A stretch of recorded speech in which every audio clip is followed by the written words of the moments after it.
So what I'm telling you now, it's the actual story, and I have enough proof.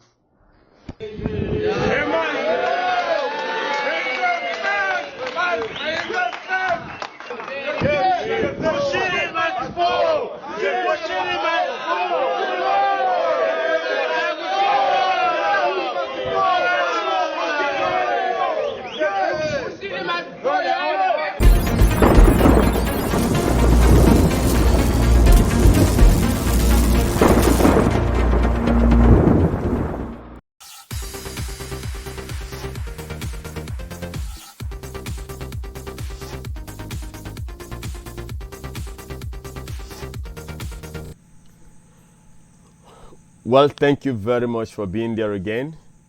Thank you so much. This is the End Time Truth Television. I want to ask you please to subscribe to the channel if you have not done so before. If this is your first time coming, or you have been coming and you've been watching but you have not found it interesting to subscribe, I want to ask you to please do. It is free. YouTube won't charge you a dime for subscribing. Yeah, you can unsub in the future if you think that we are not making sense.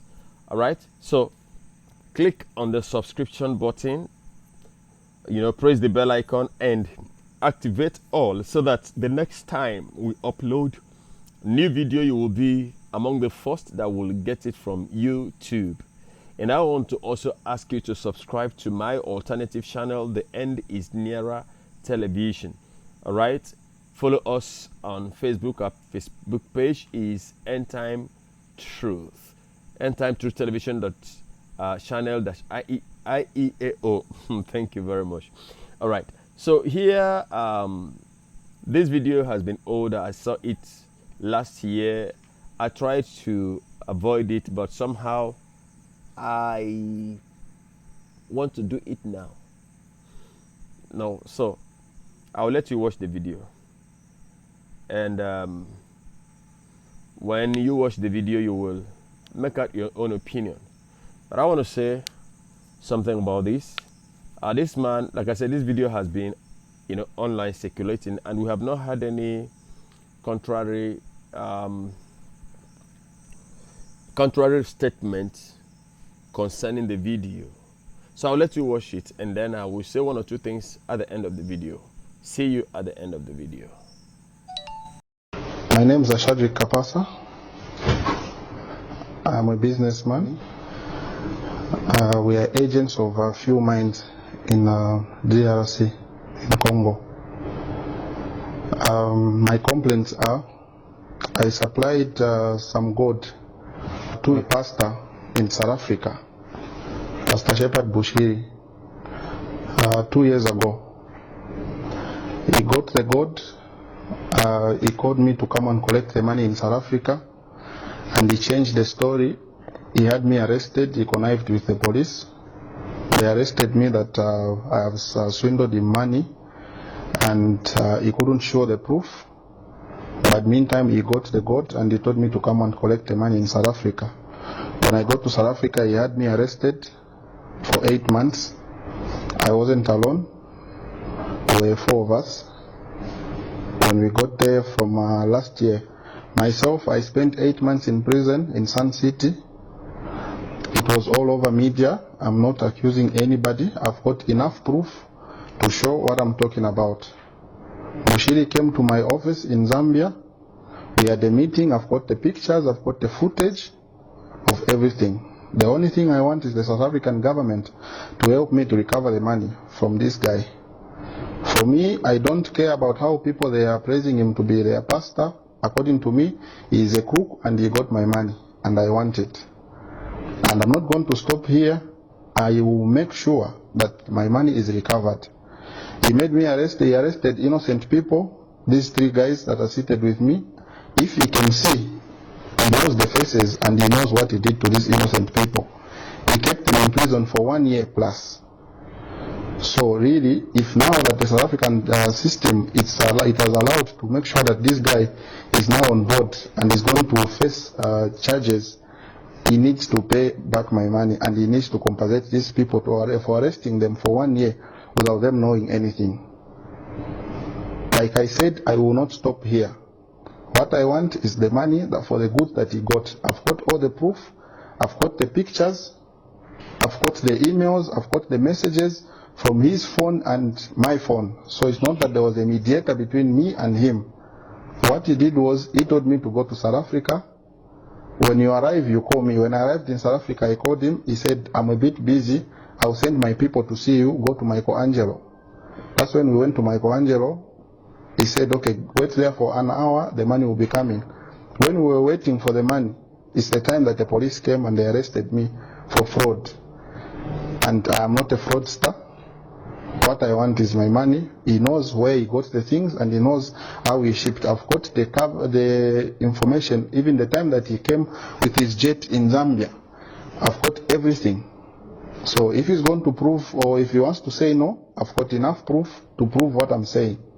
What I want is the money, and that's all. So I'm appealing to the South African government. I need help.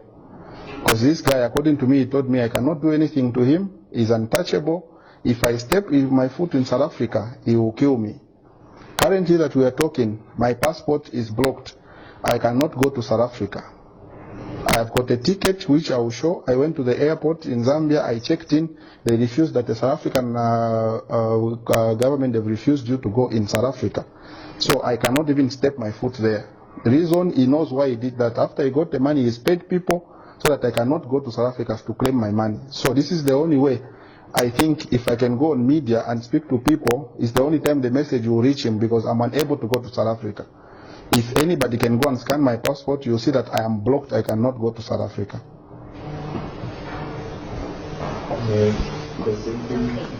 So my question is, you earlier indicated that this happened 2 years ago.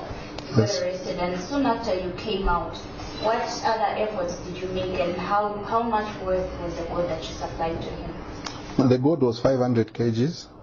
It was worth $16 million, according to the agreement that we agreed, because I was selling him at $32,000 per kg times 500. I have got the proof of his wife holding my gold, the gold that they are posting on media that they were smuggling in South Africa. That is my consignment, and the wife knows very well. I've got more photos of more than what you are seeing on the media. That is his wife. His wife flew here. I've got pictures of him, myself, and his wife. I've got pictures of him and myself in his house in South Africa. I've got everything. Also, as a kind of effort, what efforts did you make after that to try and address the situation? The only effort I was making is to make sure that I'm released. Even my embassy in South Africa, they know. You can ask his Honorable Emmanuel Mwamba. He used to come to court also to follow up the case to make sure that we are treated fairly. And when we came out, I got threats that I'm going to be killed. I must make sure that I leave South Africa. I went to Pretoria at the embassy. I was given, because they caught my passport. They refused to give me the passport. So I went to the embassy. I got the traveling document. It's the one that I flew in with from South Africa to Zambia. From then, when I got the ticket, I wanted to go back and push to see if I can see other authorities for help. I found that I'm blocked in the South African system. I can't enter. So it's the only effort I've done. So if I am not allowed to go to South Africa, the only way I can is to go through media to make sure that everything is handled accordingly. I will testify to you that I have got pictures that Bushiri came to see me, and I've got evidence that shows that I gave Bushiri the goods that I'm talking about. And I've got evidence that I stayed in prison for 8 months in South Africa. Why I was arrested, I don't know. The only thing is I got acquitted at the court, commercial crime court where I was. They acquitted me. They said, we don't have evidence that really Bushiri gave you the money that is claiming, and yourselves, what we have seen is you don't have a problem, you can go back to your country. So if really I'm claiming, there is no way I can claim the court, there is no way I can claim the documents, everything that I'm talking to you. If you can ask, Sun City is the prison in South Africa. My record and my names are there. I was in prison for 8 months. I have a contract that we signed. It wasn't a street business. We signed the contract. When I got to South Africa, he told me we should go to the South African High Court in Pretoria. we should go and have the contract notarized, which he sent me with his people. We had the contract notarized and the invoice were raised for him to pay the money. So he said, okay, the only way I'm not going to manage to pay you, will you come here so we can have the contract notarized and everything. That's what made me to go to South Africa. Without knowing that, for me, I thought I'm going to see a businessman who came, and I have supplied. Anywhere when you supply goods, you don't get money first. You supply the goods and then you get the money after. If it was a cash transaction, I would have told him to come with the money and then we exchange. But it was a contract. I worked according to how everybody works, and any company. We don't do cash business in such transactions.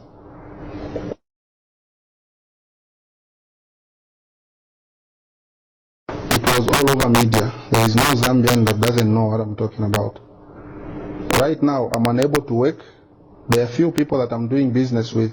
Those people who trust me, because if you go on Google, you Google my names, you'll find he has paid people, he has put that me, I'm a scammer. So anybody who's doing business with my company, if they go online, they check that no, me, I defrauded Bushiri money, and they cannot work with me. So what I'm telling you, if you can go online, you check everything, you'll see enough proof.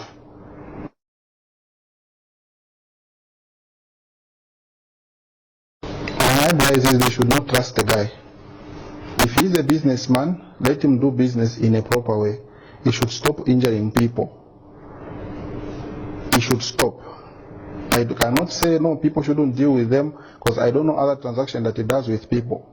But where commodities are concerned, they should make sure they should take necessary measures to see that this person they are dealing with has got a background of what he has done to people. They must be very careful, because he's not somebody that you can trust with anything. I'll be honest with you. Considering what I want from Bushiri, I do not expect any Zambian who goes to Bushiri's church to comment. Because the only people I will see, it's them and not Bushiri. Because as it is now, I cannot see Bushiri. So whoever, I am not warning them, and it's not a threat.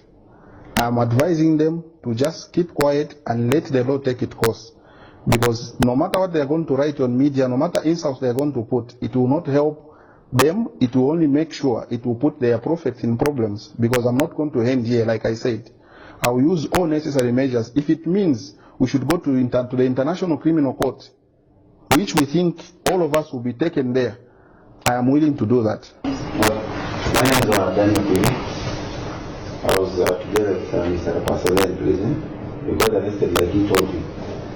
He spent like for us, the three of us, we spent like 1 year. Yeah, we spent like 1 year, but according to what we used to stay inside there, it was just okay. There was nothing like torturing us, no.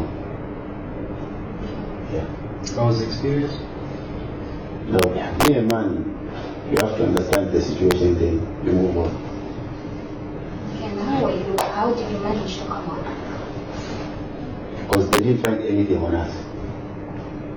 Yeah, according to the investigation they made. So they just said, you guys, you are free to go. But me, the only thing that I got shocked it was that why the man of God can do that, such a thing. That was my main word. So even the guys who are following the here, I'm not saying that maybe they should stop or what, but according to what they believe on him, with me, it's different. Because he was a man of God, and I don't think the man of God can do that. I have a lot of hate with him. And even him carrying a Bible while going around getting people's money, it's a shame. It is a big shame. Like I was saying, I am not claiming. I've got something, if you can check. This is Honorable Emmanuel Mamba and myself. This was the day that I got released. I think he even gave a press briefing. This is Bushiri in my office and myself. He was wearing a blue jacket and I'm the one in a gray suit. These are his two men. This guy, his name is Duncan Otieno, and myself there at the South African High Court. This is their lawyer at the High Court who notarized the contract that, okay, the contract has been signed, everything is ready for the money to be paid. This is Joseph Mudolo. This is the guy that who was claiming that he gave me the money, 10.3 million rands, cash that Bushiri sent him to give me, which I did not see. This is Bushiri and myself in my office. And this is my uncle, that is my other business partner. This is Bushiri and myself at my office. This was in Zambia, it wasn't in South Africa, because he followed me here. Those are the pictures. So there is nothing that we are claiming. I was not going to get pictures that he must pray for me. This is myself again with Bushiri. I was showing him things on my computer, trying to show him what we work and what we supply. So for me, I didn't go to ask for prophecy or anything.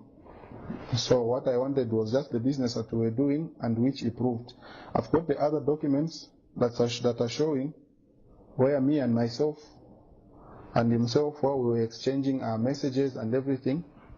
So I did not, there is nothing that I'm claiming. The number that I have that I was talking to him on is the Malawian number, which I will take out the messages and everything, will print and will show it to the media, so people can follow our conversation from when he was coming to Zambia. He was starting off coming to Zambia, when he arrived, and when he went, when he told me, okay, the money is ready, you can come to South Africa.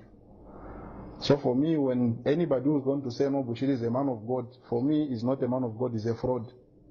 And those people who are saying, no, he's a man of God, they are lying, they are not lying. If I can come from Zambia and say what I'm saying now, then you must know what we are dealing with. To be honest, I'm only human.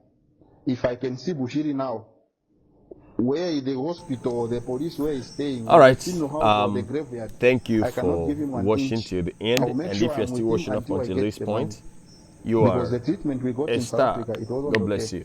So One, what I want to say is that two, my business cannot move well. It's because people all over, they know we that in the gospel, we in the light, so must be careful now, it's the actual story, of and I have the kind of proof. things we do.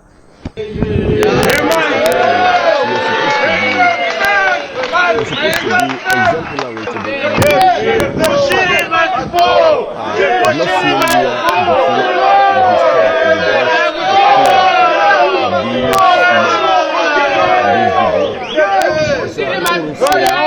that he is guilty as reported or not. But I have what I want to say. You know, the man mentioned series of events, including the police station where they were locked up. And I guess that if somebody is trying to say the man has been lying, we have not read that. There's not been any denial to that effect today. But I really want to say I am surprised. I will be shocked if this is true. I'll be shocked if what this man says, corroborated by his partners that we saw in the video, if this is actually true, I would be shocked. I'm not going to be shocked because I think that, maybe because I think that it is not possible, or maybe because I think, wow, how could it be this kind of a person, Bushiri, a prophet, Major One, that could be involved in this? No, that is not the area of my, my being shocked. My area of being shocked is that this is not the message. This was not the reason why Christ came. My being shocked is that as who we profess to be, Christians, we are supposed to be trustworthy. But unfortunately today, you will be marveled to know that sometimes it is even safer to do business with the so-called unbelievers, because we have Christians in those who are purportedly Christians in quotes, who are in the church, but their being in the church is that somehow people are beginning to see church as a social center, a place to socialize. People are beginning to see church as an organization, an association. People are beginning to see church as a place of recreation. People are beginning to see church like the social club. All right? So, and it is because these preachers have also made people to think and understand the falsehood of, come, no matter how you are, you cannot lose heaven. Just say that Jesus is my Lord. And so you can do anything. And that is why the church has lost her place. That is why merchandising is becoming rife in the church, because men are being told that no matter what you do, no matter how you live your life after salvation, you will always be welcomed into heaven. But I will keep on hammering it until I begin to read comments from people that thank God for you, that God has opened my eyes, until God will begin to meet you one by one to tell you that even though you got born again 55 years ago, that was before my mom conceived me. 55 years ago, you got born again then. But then you stopped living according to the righteousness, the principles of the kingdom, because it is seek ye first the kingdom of God and his righteousness. You seek the kingdom of God and his righteousness. That is the condition, the conditionality that paves the way. So until there is a witness in my spirit that I've done enough in this aspect, I won't stop. So this is the reason why why we hear this kind of thing, unfortunately, in the church. Well, I will be leaving you. You have watched the video. Let's read your comment. Let's read what you think about it. Before anybody comes after me to attack me, that video was not recorded by me. I'm sure you didn't see me in the video, but I know you'll be angry. Why did I post it? I didn't post it to ridicule anybody, but I posted it maybe in case you have not seen it before, or the man being accused has not seen it before, and probably some of the persons that were involved in the action or that were alleged to have partook or participated in some of the things there, maybe they've not seen it before. Probably this might be the avenue for them to see it. So share it and let it get to them. Maybe there will be a reaction. Maybe there will be something that may come up and these people may be able to exonerate the pastor in question. May the good Lord bless you. I'll be seeing you in the next video shortly. Until I come your way again, I want to ask you again, please subscribe to the channel, share the link, like the video if you truly do, and dislike it if you don't. All right, subscribe to this channel, End Time Truth Television, and to my alternative channel, The End is Nearer Television. God bless you. Till I come your way again, I remain your brother in the Lord, and from me to you, shalom.